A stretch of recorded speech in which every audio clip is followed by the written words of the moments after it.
L'Ontinyent va rendir ahir un emotiu homenatge a Óscar Martínez, el jugador del juvenil B que va morir la setmana passada mentre disputava un encontre amb el seu equip davant el Castelló de la Ribera.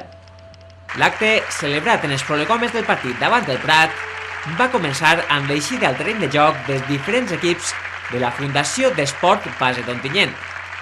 Després li va tocar el torn al president de l'Ontinyent, Luis Ortiz, i al president i vicepresident de la FEBO, Miguel Ángel Molina i Rafa Arcos, que acompanyaren als pares i al germà d'Òscar fins al centre del camp.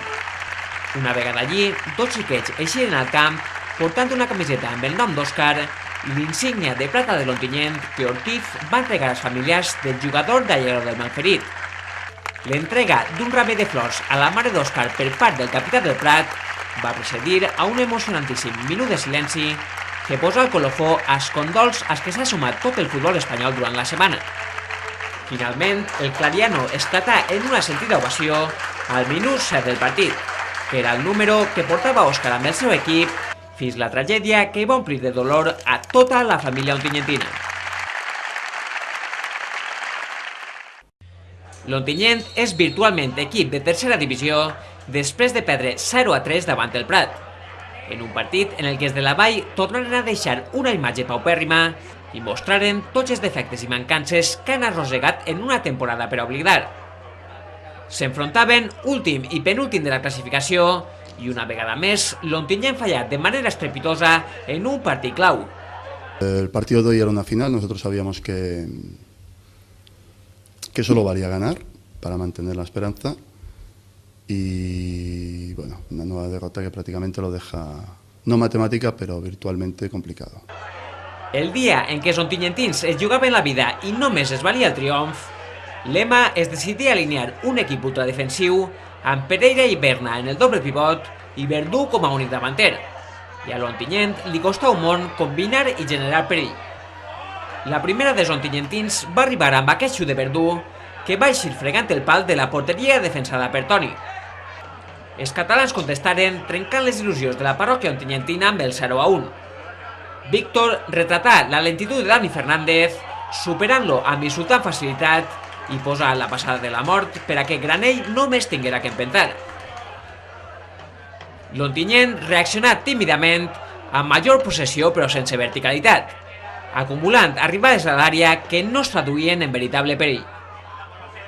L'EMA rectificà el plantejament inicial donant-li entrada a Mauro per Fernández, però ja era tard. Davant un Prat molt còmode sobre el terreny de joc que esperava ordenat en el seu camp per eixir a la contra. Els visitants pogueren sentenciar amb aquest remat acrobàtic de Kanté que va escopir el travesser quan Unai Alba ja estava batut. L'Ontinyent tingué una posada en escena esperançadora en la segona meitat i tractà d'anar a per l'empat, però no trobava claredat ni encert en els últims metres. Verdú ho intentà amb aquesta cabotada després del bon enviament des de la dreta de Cervera. Els ontinyentins atacaven a la desesperada, deixant moltes facilitats en la rereguarda, i el Prat les va aprofitar. Avisava primer Larios que no va encetar a definir després de creuar-se en mig camp sense que cap defensor ontinyentí li tancara el pas. Fou l'avançament de la desfeta. En el 19, Paco Sáez perdia una pilota allà on no es poden perdre i Boris feia el 0-2 després de la perfecta centrada de Kanté.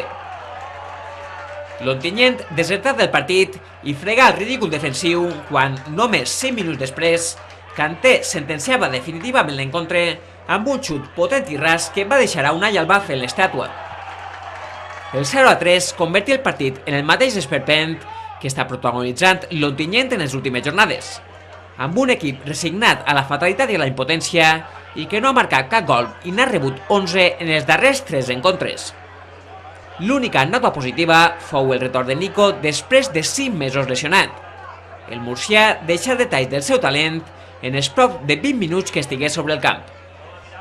Jornet pogué retallar distàncies en el descompte, per a un Ontinyent que després d'aquesta derrota queda cuer a 8 punts de la promoció i amb només 4 jornades per disputar.